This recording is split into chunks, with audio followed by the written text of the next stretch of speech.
Assalamualaikum warahmatullahi wabarakatuh.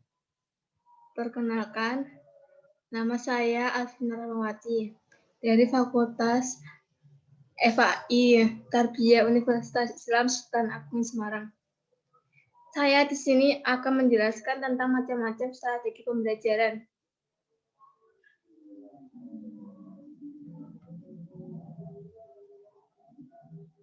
Strategi pembelajaran aktif. Pembelajaran aktif adalah segala bentuk pembelajaran yang memungkinkan peserta didik berperan secara aktif dalam proses pembelajaran itu sendiri, baik dalam bentuk interaksi antar peserta didik dengan pengajar dalam proses pembelajaran tersebut. Istilah strategi berasal dari kata benda dan kata kerja dalam bahasa Yunani. Sebagai kata benda, strategos merupakan gabungan kata strategos militer dengan ago memimpin. Menurut Daniel Witch dan David Reynolds menjelaskan bahwa strategi pembelajaran aktif merupakan cara pengajaran yang sangat interaktif dan siswa diberi kesempatan untuk mengeksplorasi lingkungan. Mereka diberi kesempatan untuk merekam pembelajarannya dengan berbagai macam cara, yaitu secara verbal, tertulis, melalui melukis, menggambar, dan membangun sesuatu. Bahwa strategi pembelajaran aktif merupakan kumpulan strategi pembelajaran yang komprehensif untuk membuat siswa aktif sejak awal melalui aktivitas-aktivitas yang membangun kerja kelompok dan dalam waktu singkat membuat mereka berpikir tentang materi pelajaran. Adapun ciri-ciri yaitu A. Pembelajaran berpusat pada siswa. Pembelajaran mendorong anak untuk berpikir tingkat tinggi. C. Pembelajaran melayani gaya belajar anak yang berbeda-beda. D. Pembelajaran mendorong anak untuk berinteraksi multi arah siswa guru.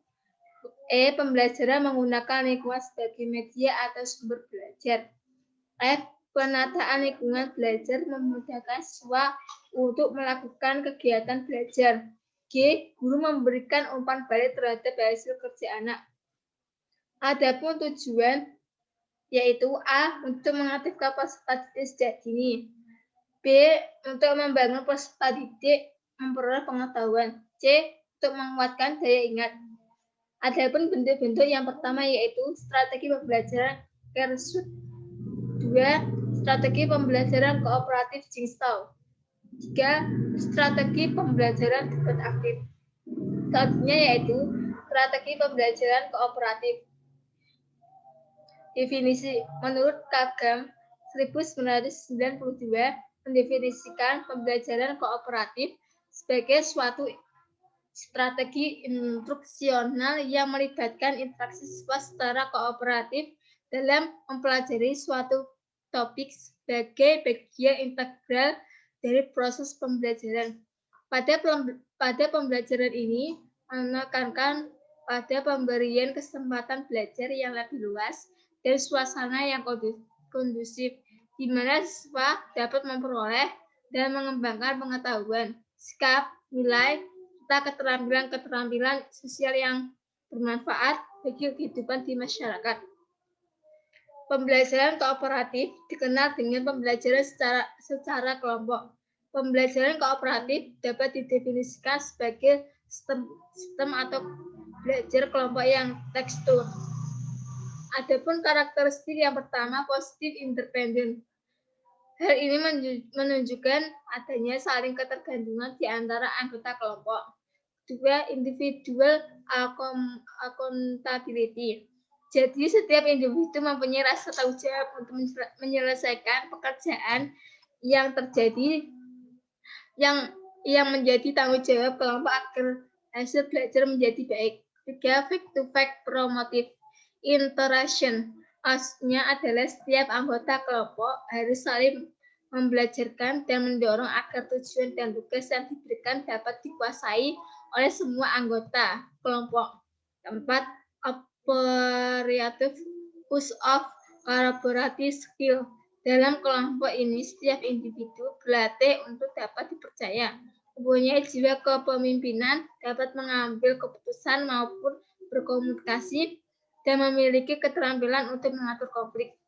Kelima, group projecting, artinya setiap anggota harus dapat mengatur keberhasilan kelompok secara berkala, mengevaluasi kelompoknya, serta mengidentifikasi perubahan yang akan dilakukan agar pekerjaan kelompok lebih efektif lagi. Tujuan dari pembelajaran yaitu menurut Ibrahim dan kawan-kawan, pertama yaitu bertujuan untuk meningkatkan kinerja siswa dalam tugas-tugas akademik. Kedua, penerimaan yang luas terhadap orang yang berbeda menurut ras, budaya, kelas sosial, kemampuan maupun ketidakmampuan. Ketiga, mengajarkan kepada siswa keterampilan kerjasama dan kolaborasi. Keterampilan ini penting karena banyak anak muda dan orang dewasa masih kurang dalam keterampilan sosial. Adapun kelebihan yang pertama yaitu memahami dan mengerti filosofi strategi pembelajaran kooperatif membutuhkan waktu. Dua, penilaian yang diberikan dalam strategi pembelajaran langsung didasarkan pada hasil kerja kelompok. Tiga, keberhasilan strategi pembelajaran langsung dalam upaya mengembangkan kesadaran kelompok memerlukan periode waktu yang cukup panjang. Kelebihan satu, melalui strategi pembelajaran kooperatif, siswa tidak terlalu menggantungkan pada guru. Akan tetapi dapat menambahkan kepercayaan, kemampuan berpikir sendiri, menemukan informasi dari berbagai sumber, dan dapat belajar dari siswa yang lain.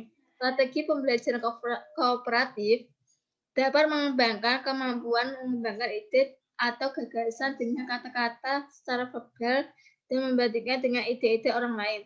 Strategi pembelajaran kooperatif dapat membantu anak untuk respect pada orang lain dan menyadari akan segala keterbatasannya serta menerima segala perbedaan. Selanjutnya yaitu strategi pembelajaran kontekstual. Definisi adalah pembelajaran yang memiliki hubungannya erat dengan pengalamannya sesungguhnya. Dan ini merupakan suatu proses kompleks dan banyak fase yang berlangsung jauh melampaui drill oriented dan metodologi stimulus respon. Kepada proses keterlibatan siswa secara penuh dapat menemukan materi yang dipelajari dan menghubungkan dengan situasi kehidupan nyata, hingga mendorong siswa untuk dapat menerapkannya dalam kehidupan mereka.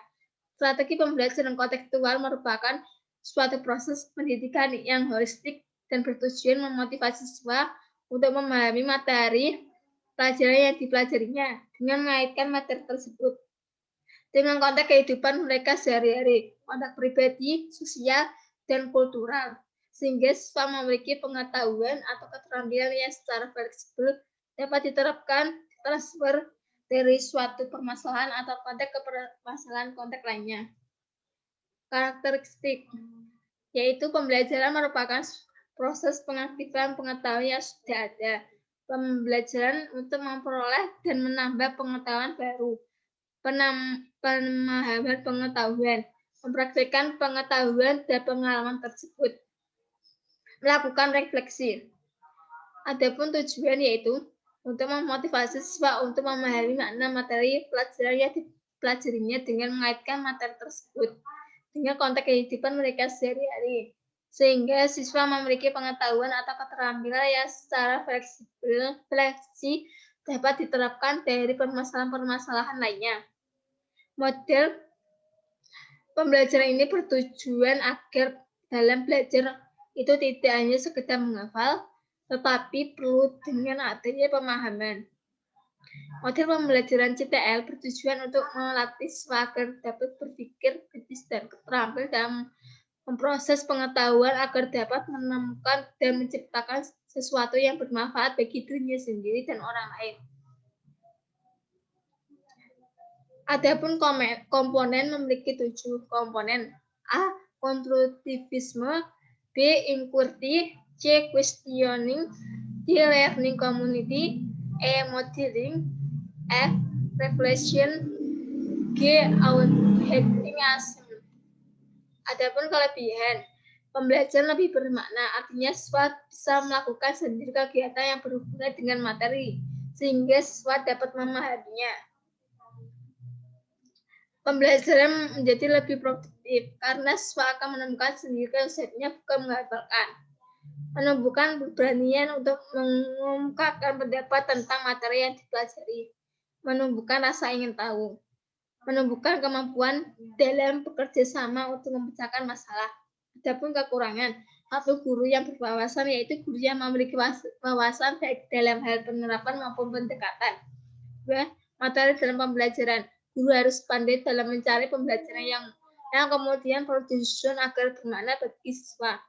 Strategi metode teknik belajar dan mengajar, seorang guru harus membuat siswa bersemangat dan tidak merasa bosan. Media pendidikan yang digunakan bisa berupa situasi alami, benda nyata, alat peraga, film nyata yang perlu dipilih dan dirancang agar sesuai dan belajar lebih bermakna. Selanjutnya yaitu strategi pembelajaran berbasis masalah. Adapun definisi menurut Sanjaya 2006-214 bahwa strategi pembelajaran berbasis masalah dapat diartikan sebagai rangkaian aktivitas pembelajaran yang menekankan pada proses penyelesaian masalah yang dihadapi secara nyata. Model pembelajaran berbasis masalah merupakan kegiatan pembelajaran yang menuntut aktivitas mental siswa untuk memahami suatu konsep pembelajaran melalui situasi dan masalah yang disajikan. Pada awal pembelajaran dengan tujuan untuk melatih siswa menyelesaikan masalah dengan menggunakan pendekatan pemecahan masalah. Adapun karakteristik yaitu mengajukan pertanyaan atau masalah, berfokus pada keterkaitan antar disiplin, menyelidikkan autentik, menghasilkan produk atau karya dan memamerkannya, kerjasama. Adapun tujuan dari SPBM adalah kemampuan untuk siswa berpikir kritis, analitis, sistematis, dan logis untuk menemukan alternatif pemecahan masalah melalui eksplorasi data secara empiris dalam rangka menumbuhkan sikap ilmiah. Menurut Aret 2008-70 bahwa pembelajaran berbasis masalah bertujuan untuk membantu siswa mengembangkan keterampilan berpikir dan keterampilan pemecahan masalah. Belajar peranan orang dibahas secara autentik, memungkinkan siswa untuk mendapatkan rasa percaya diri atas kemampuan yang dimilikinya sendiri untuk berpikir dan menjadi pelajar yang mandiri. Selain masalah, yaitu A. Karakteristik, B. Konteks, C. Sumber daya lingkungan belajar, D. Presentasi. Adapun langkah-langkah dari PBL.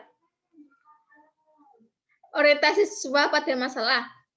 Dia mengorganisasi siswa untuk belajar. Dia membimbing penyelidikan individual maupun kelompok. 4. Mengembangkan dan menyajikan hasil. 5. Menganalisis dan mengevaluasi proses pemecahan masalah. Selanjutnya yaitu pembelajaran afektif. Definisi dari definisi pembelajaran afektif yaitu strategi yang bukan hanya bertujuan untuk mencapai pendidikan kognitif saja, akan tetapi juga bertujuan untuk mencapai dimensi lainnya, yaitu sikap dan keterampilan afektif berhubungan dengan volume yang sulit diukur karena menyangkut kesadaran seorang yang tumbuh dari dalam. Afeksi juga dapat muncul dalam kejadian behavioral yang mengakibatkan dari proses pembelajaran yang dilakukan oleh guru. Strategi pembelajaran afektif memang berbeda dengan strategi pembelajaran kognitif dan psikomotor. Adapun tingkatan memilih secara bebas. 2. Memilih dan beberapa alternatif. 3. Memilih setelah dilakukan analisis pertimbangan konsekuensi yang akan timbul sebagai akibat pilihannya. Macam-macam. Yang pertama, critical index, pengalaman penting. Prediction with, tebak pelajaran. 3. Tek acak. 4. Reading with, paduan membaca. Adapun kesulitan, yaitu mahasiswa kurang mempunyai semangat untuk membaca hal teru sehingga berdampak pada dangkalnya materi-materi yang disajikan. Mahasiswa kurang memanfaatkan dosen sebagai fasilitator, mahasiswa kurang berinteraksi sosial. Selanjutnya yaitu strategi pembelajaran quantum learning. Adapun dari definisi, kata kuantum sendiri berarti interaksi yang mengubah energi menjadi cahaya. Jadi quantum teknis menciptakan lingkungan belajar yang efektif. Dengan cara menggunakan unsur yang ada pada siswa dan lingkungan, belajar melalui interaksi yang terjadi dalam kelas. E-learning merupakan strategi belajar yang bisa digunakan oleh siapa saja selain siswa dan guru karena memberikan gambaran untuk mendalami apa saja dengan cara mantap dan berkesan. Prinsip dari quantum learning yang berbunyi bahwa dunia mereka pembelajar dalam dunia kita pengajar dan antarkan dunia kita pengajar ke dalam dunia mereka pembelajar. Dalam pembelajar kuantum juga berlaku prinsip bahwa proses pembelajaran merupakan permainan orkestra simfoni.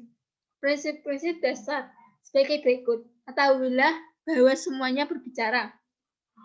Adapun langkah-langkah presentasi materi menggunakan kehidupan sehari-hari sebagai bahan pengantar, adanya interaksi dan umpan balik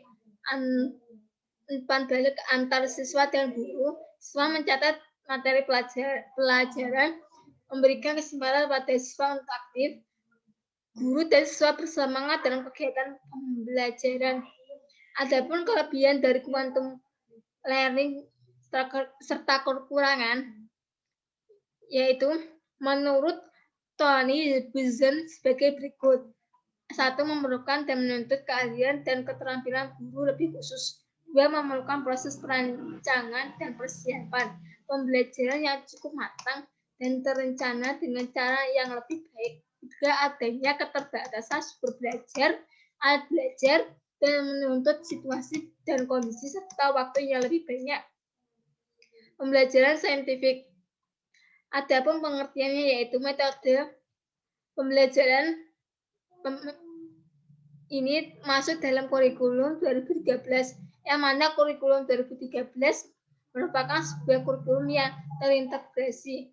Tujuan dari pendekatan saintifik untuk mengembangkan kemampuan berpikir, karakter siswa, membentuk kemampuan dalam menyelesaikan masalah secara sistematik, menciptakan kondisi pembelajaran supaya para siswa menerapkan belajar untuk sebuah kebutuhan, melatih peserta didik untuk mengungkapkan ide-ide, meningkatkan hasil belajar peserta didik, dan mengembangkan karakter peserta didik.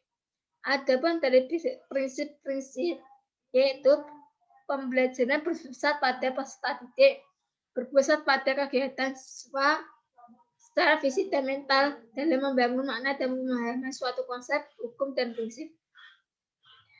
Membantu pembelajaran studential content, membangun konsep pembelajaran berdasarkan pengalaman para siswa itu sendiri. Pembelajaran terhindar dari yang namanya verbalisme, memberikan kesempatan untuk mengasimilasi dan mengakomodasi konsep, hukum, dan prinsip pada siswa. Pembelajaran untuk mendorong siswa untuk meningkatkan kemampuan berpikirnya. Adapun langkah-langkah yaitu mengamati, menanya, mengumpulkan informasi atau eksperimen. Adapun kelebihan dari pendekatan saintifik yaitu membantu siswa untuk memperbaiki dan meningkatkan keterampilan dan proses kognitif. Pembelajaran melalui metode ini sangat ampuh dan pribadi karena menguatkan ingatan, pengertian, dan transfer, memunculkan rasa senang, sebab tumbuhnya rasa ingin menyelidiki dan belajar pada siswa menyebabkan siswa untuk melibatkan akal dan memotivasinya sendiri pada kegiatan belajarnya. Membantu siswa memperoleh kepercayaan bekerja sama dengan yang lainnya. Sekian dari saya. Apabila ada kekurangan dan kesalahan, saya mohon maaf sebesar-besarnya. Wabillahi taufiq wal hidayah. Assalamualaikum warahmatullahi wabarakatuh.